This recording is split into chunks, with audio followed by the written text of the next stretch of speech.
Hello. Well, geez, I got up really early, about 4:30, and I started considering um, a lot of actions that Obama took, like when he left all those big, war machines like chain guns and like state-of-the-art heavy weaponry. He left it behind in Iraq when he pulled out. He gave it to the to our Iraqi trained forces who deserted all that equipment when ISIS showed up. So ISIS ended up with all this weaponry. About those pickup trucks. Do you remember that? See, this is all from my memory. I don't write any of this stuff down.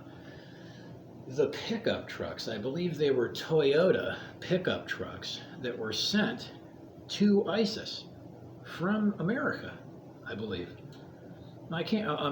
Obama sanctioned it. So he's chain guns, heavy weaponry, pickup trucks so that they could mount machine guns on the back of them. No response, but I got a question. So my question for Obama is, what happened to your JV team? You know those guys the JV team they're all dead. That's right.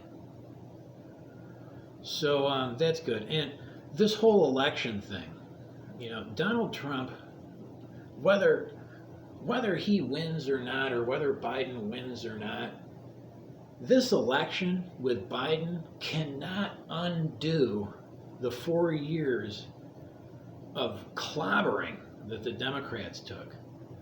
Do you remember when Obama, under the Obama administration, they were buying microchips from China for military aircraft?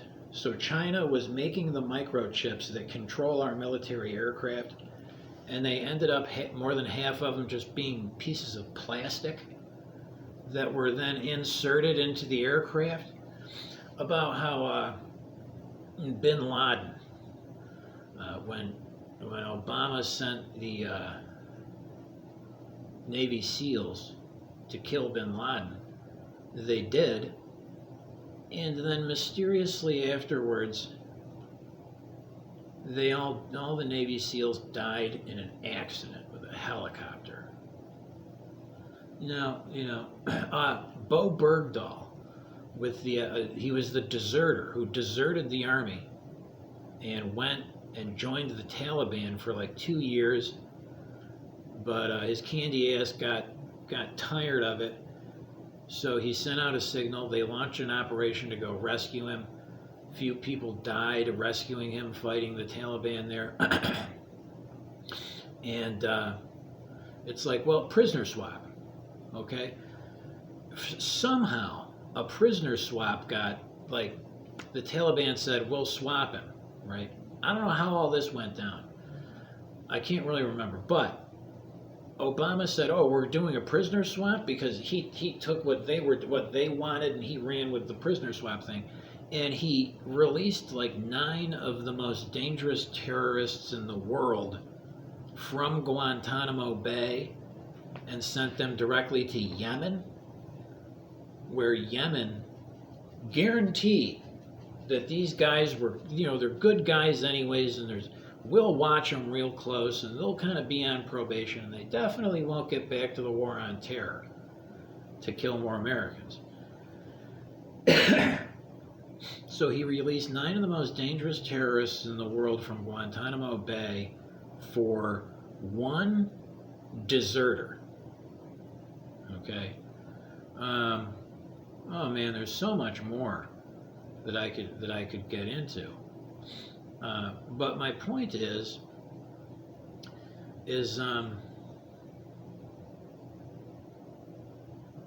that the 4 years of Donald Trump really changed a lot of things, and I'm glad it did. Well, when you contrast like what Trump did, there was an American citizen that was taken prisoner, I think in Africa somewhere, and Donald Trump was able to launch a special forces operation with the Navy SEALs and like kill or incapacitate all the kidnappers and rescue. I think it was a woman. Rescue this woman, this American citizen, and none of them died in an airplane accident afterwards. Oh, the last thing I wanted to bring up about Obama is, Bush bungled the Afghanistan and Iraq wars. Do you remember how we'd take Baghdad and then we'd try to hand Baghdad over to the Iraqis? And then, Al-Qaeda would come back in. So then we'd have to launch another assault and more people would have to die taking Baghdad. Well, Obama did the same thing in Fallujah, if I remember correctly. There was this really brutal fighting to take the city of Fallujah from Al-Qaeda, or the terrorists there, whoever it was, who had entrenched themselves with like booby traps, and it was really nasty door-to-door fighting. But we took Fallujah. So then what did Barack Obama do? He withdrew all the military from Fallujah for like 8 months straight and allowed the terrorists to regroup in Fallujah and re-entrench themselves. And then what did Obama do? Well, he launched another assault on Fallujah, where more service members died needlessly.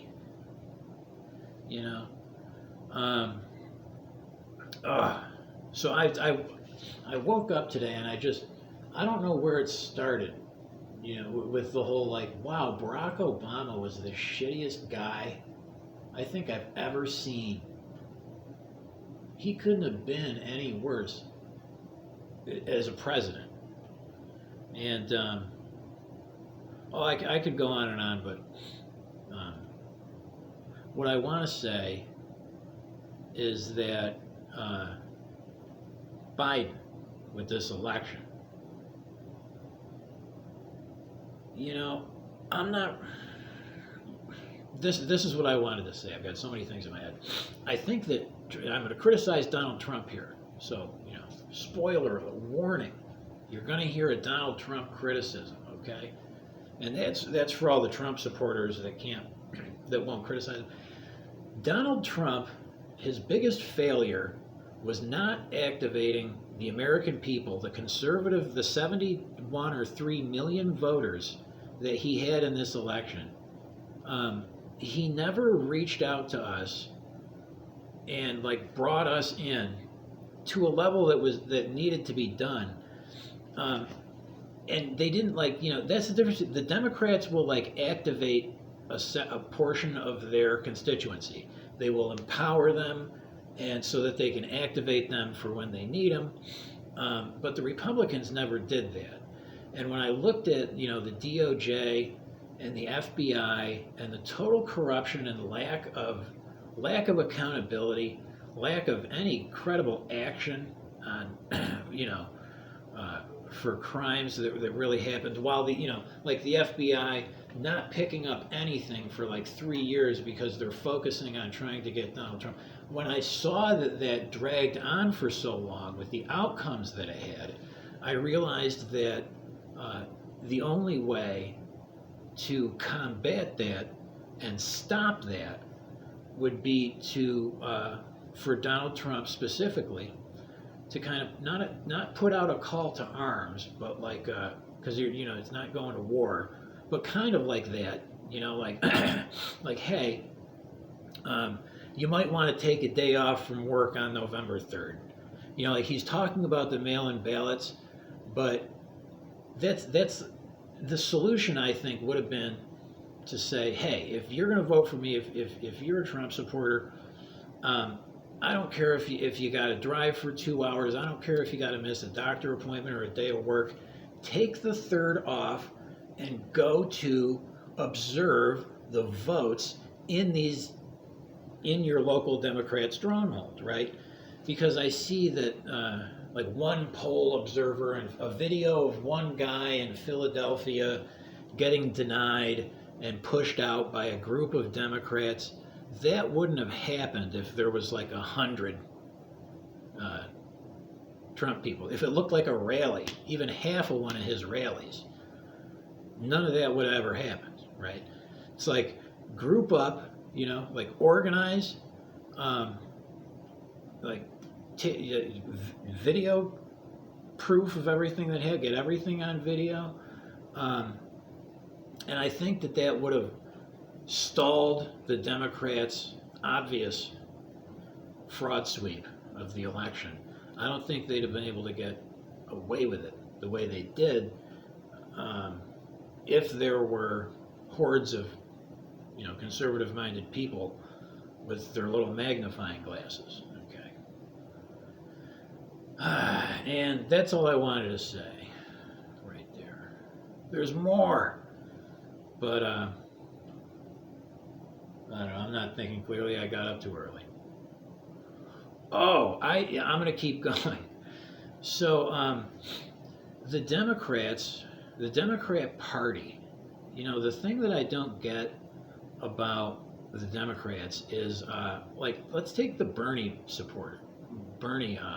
bros. There was a lot of them, and they loved Bernie Sanders, and they were going to vote for him, but due to malfeasance and bad acting on part of the Democrat political establishment, 2 times in a row, two presidential elections in a row, Bernie Sanders was sidelined. He was sidelined for Clinton in 2016, and when I say that he was sidelined, I mean that he was prevented from becoming the nominee through chicanery and trickery and unethical practices by the Democrat Party. So it happened once. And I think that Bernie brothers, some of them might have voted for Trump, but I doubt it. But after 4 years of the Democrat propaganda machine brainwashing anybody who watched it, but especially the Democrat Party, brainwashing them, to where they did it again to Bernie in 2020. They sidelined him again. So that here you have the Democrat Party disenfranchising their own constituents, right?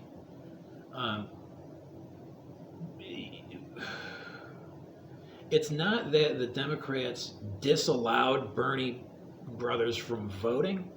It's that they forced the Bernie brothers to vote for somebody that they didn't want to. It's not like they couldn't vote. It's just that they had to vote for somebody they didn't want, which is like coming at it from the other side as far as disenfranchising. Because disenfranchisement means you have your vote illegally taken from you. That's what disenfranchisement means. To where now it's like they have a proven track record of disenfranchising their own people, right? To where it's an obvious problem. But in these Democrat strongholds here, where you had all that male acting, whatever you want to call it, bad behavior, illegal stuff going on, kicking out, observers and, ballots over here, and we found some more ballots, and declaring victory for Biden, all of that. Well, I lost my train of thought. I need another cup of coffee. But then AOC came out and said, this is how I'm going to end it.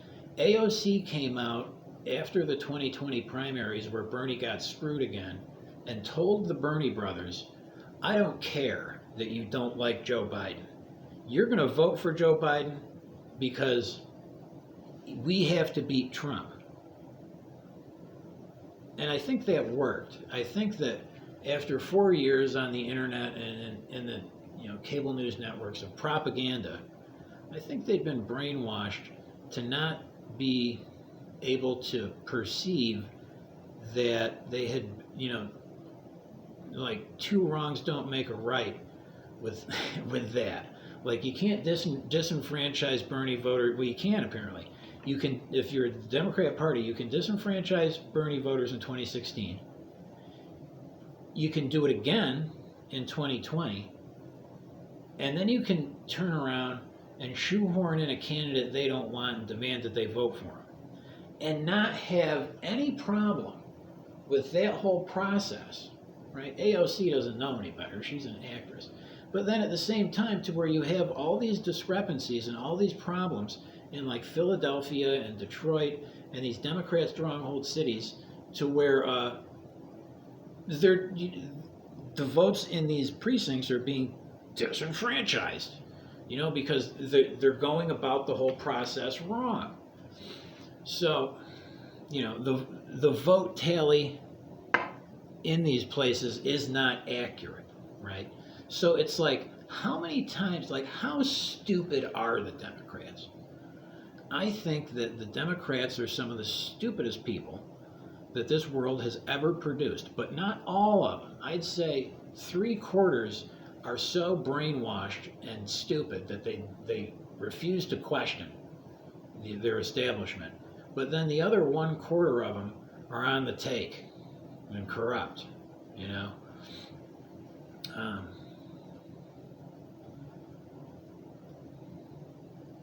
I want to keep going with Obama stuff, because people don't remember this. People don't remember the plastic microchips. People don't remember the weapons of war left behind for ISIS. People don't remember the pickup trucks. People don't remember the battles for Fallujah and Baghdad and how pointless it was. But then there was the 2008 financial crisis. And who's the number two? It's big banking Joe Biden. As soon as the Obama-Biden administration got in, they cooked up this scam. And they scapegoated the black community. I remember it. They said everyone should be able to have a house. And they were speaking to the black community, like the underprivileged, the minorities in this country deserve to have a home. So then they ordered the banks to issue these loans to people who couldn't afford to pay them back because they didn't have enough income to ever pay back these loans. But the loans were approved, the houses were bought, the loans were defaulted on, and the houses repossessed in many cases. And this is to, apparently to what they were saying to black folks, to where they had now there's a mortgage lending crisis. And did Obama and Biden blame the banks, who were really in the position of control and authority in that instance? Did they blame the banks for issuing bad loans? No, they blamed essentially the African American, their African American constituencies and all blacks, saying that no, these loans were given out, people took them, they couldn't pay them back, and now we need the TARP program and like $3 trillion that they're just going to take. So it's like, wait a minute, whoa, time out. You need $3 trillion, yeah, and they got the $3 trillion, and where did it go? It went to like companies like Solyndra. Do you remember that? Solyndra was a what do you call it? A solar panel company that manufactured solar panels, and they got like untold millions, or maybe even $1 billion. And within a year and a couple of months, I think, the Solyndra went belly up with no product. So they pocketed all that money, And with the Affordable Care Act, it's the same kind of thing, to where with the individual mandate, it's the same kind of thing and it's a communist tactic that they did to the Bernie brothers. They didn't take away the ability of the Bernie brothers to vote. They took away their candidate and offered a candidate that the Bernie brothers didn't want. So they disenfranchised them in that way from the opposite end of the spectrum, right? It's the same thing with the Affordable Care Act. To where if I come around to you and I say, hey, do you want some free health care? And you say, no, I've got my own plan and my doctor that I'm fine with. And I say, well, if you don't take my health insurance, you have to pay me a fine. And it's like, why would I pay you for something that I'm not receiving, right? took away your ability to say no. Okay, it's a more subtle, right? And one question that I have is, what happened to Medicare and Medicaid? I know that it still exists, but it's been this growing behemoth of a bureaucracy with more and more money allocated towards it in the budget every year, to where you had a Medicare and Medicaid system already in place that needed fixing. But Obama didn't want to fix Medicare and Medicaid. He didn't touch it. He wanted to put on this huge and even larger, overarching, mandatory, government-run healthcare system on top. It's like, okay, like say that this is Medicaid, this is Medicare at the top of my fingers, and this is the ACA as far as like another bureaucracy. Okay, and I think that the individual mandate was undone through the House and the Senate, so that that'll stick. They can't EO that back into existence. And fuck you, John Roberts. I had one more thing, but I wanted to cuss out that Supreme Court justice piece of shit. Oh,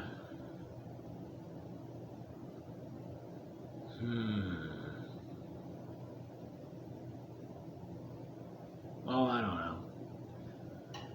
I guess that's it. But it's not.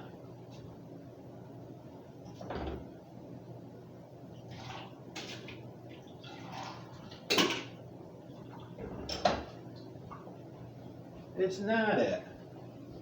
Because this whole thing with YouTube not wanting to take a video that's over 6 or 7 minutes long without taking 24 hours to upload it isn't going to work anymore. I'm going to do my videos the way that I want to do them, and I'm going to speak my mind until I'm done. And I'm going to take 48 hours to upload them if I have to.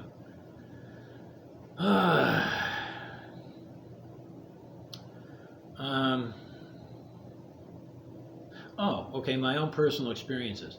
See, I got duped. When I turned 18, I started voting. And I voted for George Bush Jr. And towards the end of his administration, and definitely after he left, I was convinced that he did a terrible job, and that he lied through his teeth a lot, and he wasn't very smart, and I shouldn't have voted for him. So I didn't vote in the 2008 election because I was in jail and they wouldn't let me. But I did vote in the 2012 election, and I voted Democrat on principle. One, because I knew, like, I had gotten a taste of the Democrat Party, some of their people, and I realized how poisonous it was. And the best way to raise an alarm to everybody that I could think of was to just, one, do what I was going to do anyways, which is out of principle vote Democrat and not Republican, because I'm at least not going to get had by those guys again, the Republicans. And two, to empower these crazy Democrats to expose themselves as the psychopaths that they are. So I did that. And then Donald Trump came along, who was formerly a Democrat, like a lifelong Democrat, who had switched to the Republican side. And with that alone, I was kind of impressed. I'm saying, well, here's a guy who's kind of like me, who isn't gonna fall into like political dogma and always vote or represent the same party.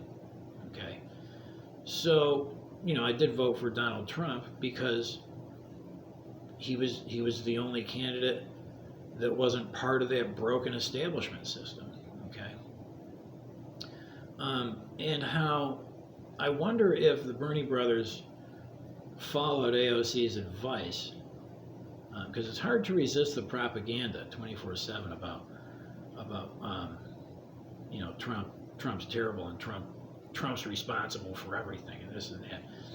If they did follow AOC's advice and just vote for Joe Biden to beat Trump, when really AOC coming out and adding insult to injury by telling them that she doesn't care about whether or not they wanted or liked Joe Biden. Damn it, they're going to vote for Joe Biden. I wonder if that worked. I think it probably did. And I feel like we've got this grace period to where until like January 20th, I was told by a neighbor that it's the 20th is the inauguration. I think that if Joe Biden does get in, the Democrats are planning, we have a grace period until then where they're going to pretend like they're good people.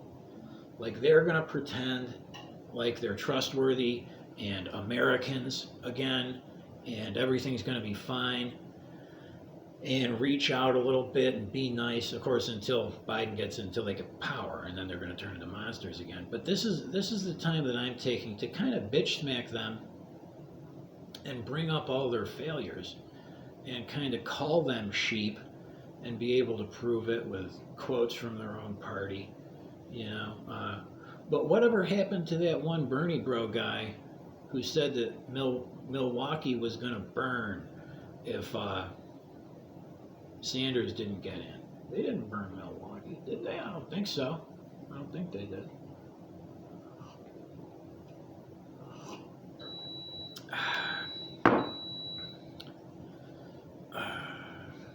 Oh yeah, so got up early today. Too early. Of course, I'm a party animal too, so that didn't help.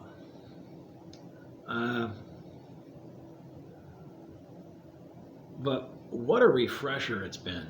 Like Donald Trump really did kind of come in and save the day. Talk about defeated ISIS, killed Baghdadi, killed Soleimani, and no accidents with the, you take the Navy SEALs.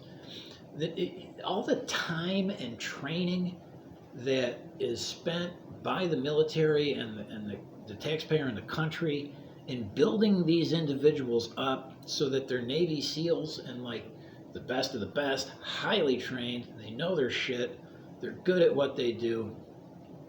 To have them die mysteriously in a helicopter accident, left and right, when you're buying plastic chips from China, I mean, it's enough to make your head explode. And I take it really personally, even because I'm not allowed to join the military. I take it personally because that's my generation. I was, 17 or 18 in 2000. How old was I? I was 18 in 2001. And the kind of call went out from Bush to like all the patriots. It's like, okay, we've got to go do this fight because we've been attacked, right? And Bush bungled it. And the whole Afghanistan-Iraq war thing just became an unnecessary meat grinder for anybody in my generation who had the upbringing or background or personality to join the military and defend the country because it was a big push to do so. They got sold a bill of goods on that damn war, and a lot of them didn't come back unnecessarily, So I see like when you start adding all this up, you start to really see what's going on with the Democrats, especially when Obama came in, because Obama completely flipped the party inside out and upside down. By the time Obama was done with the Democrat Party, it didn't look anything like it did when he showed up. And he got all the Democrats to go along with it because they have a savior complex of the Democrats and leftists when it comes to their political figures, because government is their religion. And they have a savior complex, especially for somebody like a half-black guy like Obama. It was like, oh, he's the savior, But he really wasn't, and they got totally screwed, the Democrat Party. Now they're pro-war, anti-free speech, I could go on, but the party is a joke, And I heard that it's a joke And it should make any Democrat from Clinton or pre-Clinton puke when they look at it and leave the party. What do you think?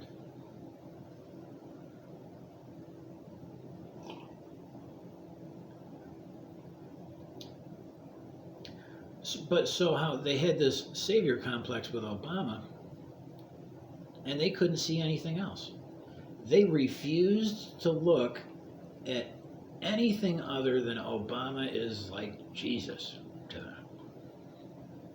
But then you contrast that with Donald Trump, to where it's like over the top, way over the top hatred for the guy, you know.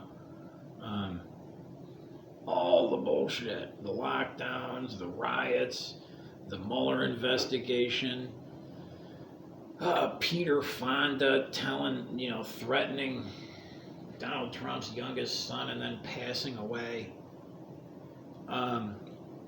Maybe Jane's next. To where I'm looking at it, this is my perspective. You know, it's like I heard this guy Jocko Willink talk about social justice warriors, and I can understand why, from his perspective, he would say, "What are they going to do? What are they going to fight us? They're going to fight me? They'd be done." It's like, no, they're not going to fight you on a battlefield. They're going to fight you in your society.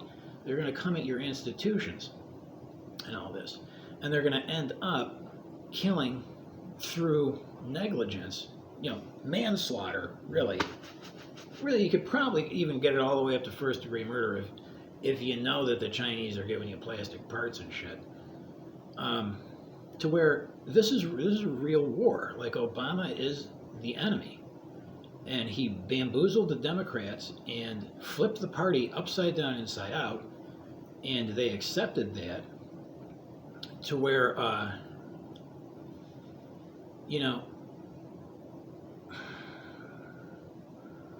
they elected Joe Biden, and Kamala Harris. Like, can you think of Kamala Harris? She is not qualified for the vice presidency of the United States of America. She's not she's not a legitimate enough person. She's just an empty suit, you know? And Biden, too. Do you remember in the second debate when Biden said, I'll transition away from oil. So here we are, energy independent. And Biden's like, I'm gonna just forget about all that and transition away from the oil industry. And the moderator couldn't help herself, and immediately, without thinking, said, "Why would you say that?" Like, kind of saying like, Joe, babe, what are you doing? Cool it with when the logical line of thought that Joe Biden put forth, transitioning away from the oil industry. Okay, the logical question is, what are you transitioning to? Right?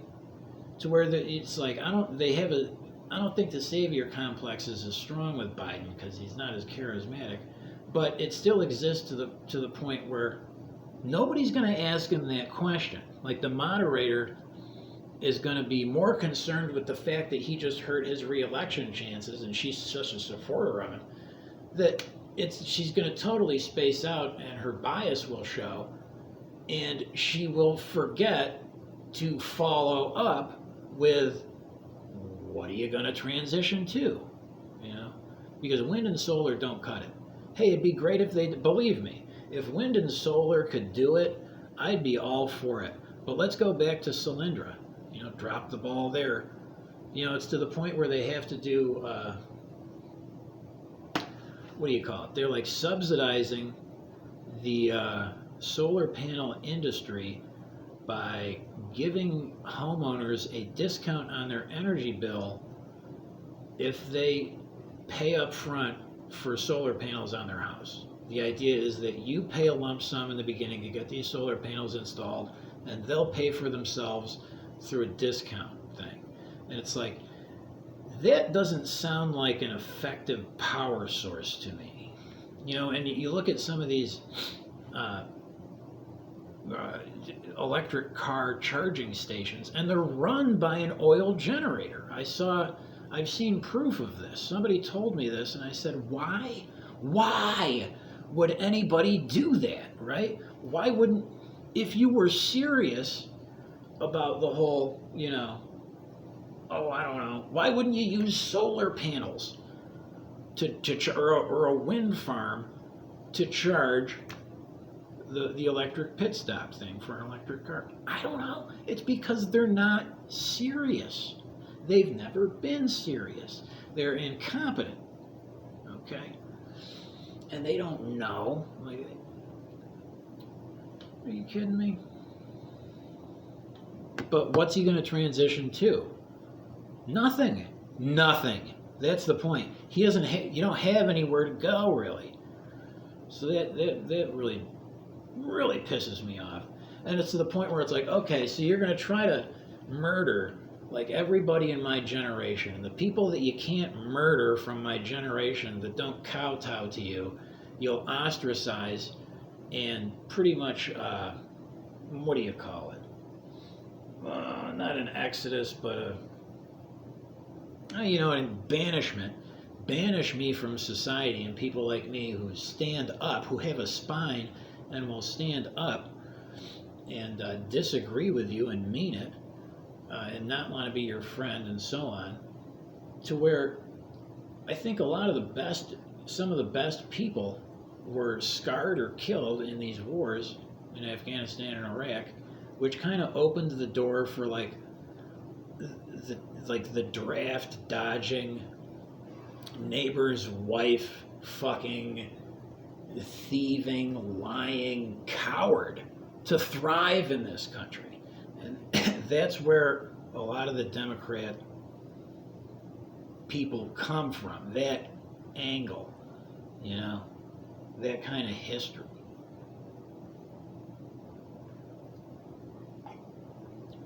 So,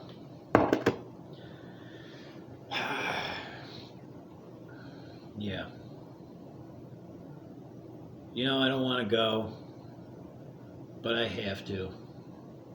But before I do, I'm lighting this cigarette, because I don't know if the censorship squad will like it. And hey, did Jack Dorsey convert to Islam? Serious question.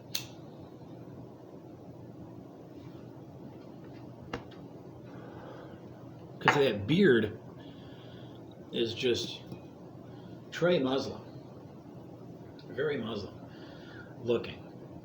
And I was listening to Jack Dorsey testify in the Senate, and I can't say that I dislike the guy because I've never met him, but listening to him talk, I started thinking, this guy's not that smart. This Jack Dorsey fella ain't all that smart. I wonder if he did join Islam, I'm thinking to myself. I'm like, yeah, maybe he joined Islam to get a solid, steady girlfriend. Because, man, somebody his personality is off-putting and strange, like he's hiding something. And I don't know if $1 billion or $2, you know how emotional, with an intuition that the women can get him. But maybe he converted to Islam so he could have a wife that couldn't leave, and was worth like as much as, or maybe a little less than, a horse or something, or a camel.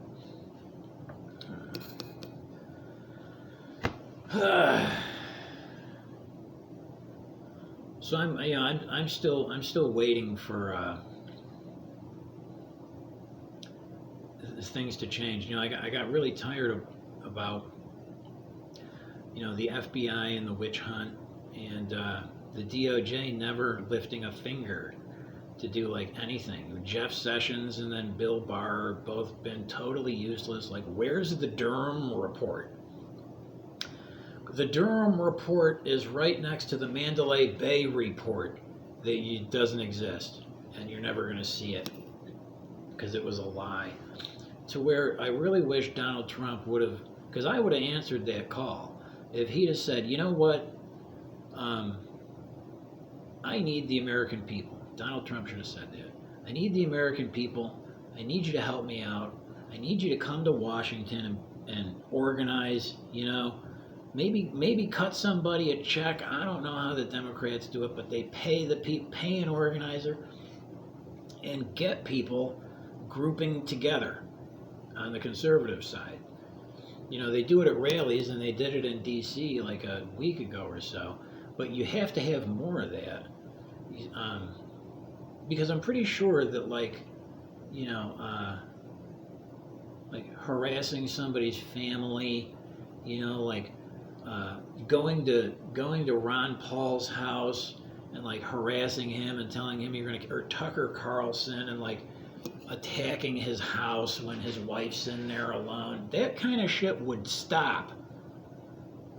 I think if you had me and some like-minded people around who were kind of go-getters in that regard, that shit would stop. It wouldn't have gone on. And I still think, I've never said this, but I also think that it was a mistake for Donald Trump to allow these governors to lock down their states like they did. Case in point would be the Gretchen Whitmer. I think it's Gretchen Whitmer in Michigan. I can't remember. But she has been found to be in violation of the Constitution with her lockdowns, and she's like, I don't care. I'm keeping the lockdown right up until the day, and then I'm going to do it again, she says. And it's like, where is the National Guard to remove this wench? This terrible woman who makes terrible decisions that affect everybody's lives, to get them out of there. It's like when those riots happened, I think it was Chicago, where they had arrested like thousands of rioters, and then they let them all go. I would have said, National Guard, we're going in there. They can't do their job, use whatever authority. The Insurrection Act's sitting right there, I guess, because that's what it was. Yeah. So I'm going to tell you this dream I had.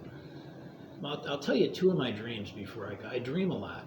Not a lot, but when I dream, ooh, baby, they're dreams. I'm dreaming. George Soros would come to see me. I don't know why. I think it's because he took an interest in an old friend that I had. In the dream, now this is all dream stuff, so this, don't take it seriously. But so George Soros comes to see me, and I'm kind of like, at first in the very first dream, I took a piece of steel like this long, like a thin kind of, and stabbed him in the heart with it. But then he came back in another dream, and he had all these young people around. And I'm thinking, why are you wasting your time with these dumbass kids, right? I don't know. I think he appreciated that honesty. But then I really hit him with it. I said, Soros, Mr. Soros, I know that you like to make billions and billions of dollars by manipulating currencies and then short selling it or whatever, like you did in the UK. Now, I also know that you have like warrants out for your arrest in Hungary, where you were from, which says to me that you're a lawbreaker, okay? Now, again, just listen up here. So I know that you want to do that deal with the economy and shorting the dollar and buying it, and then destroying the strength of the U.S. dollar while enriching yourself. I said, but that's the beauty of America, is that you don't have to break the law. You could actually, if you worked within the framework of the law, you'd be scot-free. It can be done. I don't know if that was a good piece of advice or not, because I see like I saw a push, like for mail-in ballots. It's like before we did mail-in ballots this election, mail-in ballots were a laughingstock worldwide for obvious weaknesses to corruption and fraud. But then I'm seeing this thing where like they rule, I think it was John Roberts again, ruled that mail-in ballots were legal. And I'm thinking, Soros has got to be behind. He's taken my advice from Dreamland. Maybe he was dreaming the same dream and said, that's a great idea. I'll just change the laws that I need to and work within the framework. So I don't know. But this is the dream. It's not the dream of dreams. This one's actually milquetoast from my perspective. But I had 3 dreams about Barack Obama in the past 2.5 years. They took place within like a 6, 7, 8 month time frame, these 3 dreams. The first dream was Barack Obama had been abducted by the Hells Angels. I would assume it's the Hells Angels. I didn't see the colors, but a guy who looked like a hardcore demoniac with like horns and shit came into my apartment with Barack Obama and said, kill him. Assassinate Barack Obama and do it now. This is your chance. And I'm thinking to myself, why would I do that? Why would I assassinate a former president of the United States for somebody that I don't know, coming from somewhere I don't know? I said, why don't you do it? He says, because I can't. I literally can't. I wouldn't have brought him here if there was any other way to do it. I said, well, I'm not doing it. I'm not going down for that, right? So he brought him back 2 more times. So I built up, in Dreamland, I built up this rapport with Barack Obama, like, yeah, I'm not going to kill you. I don't know what's going on here. You probably deserve it, you know, but I'm not going to do it. And the last thing he said, the last time I saw him when he was leaving, he says, well, I better get to work on those mail-in ballots, mail-in voting. And took off, never saw him again.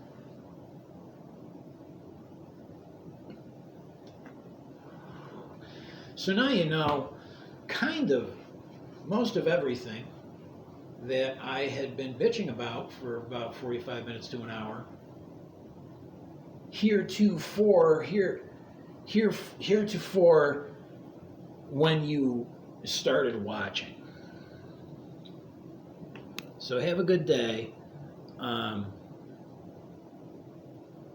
let the Democrats get you down or disenfranchise you.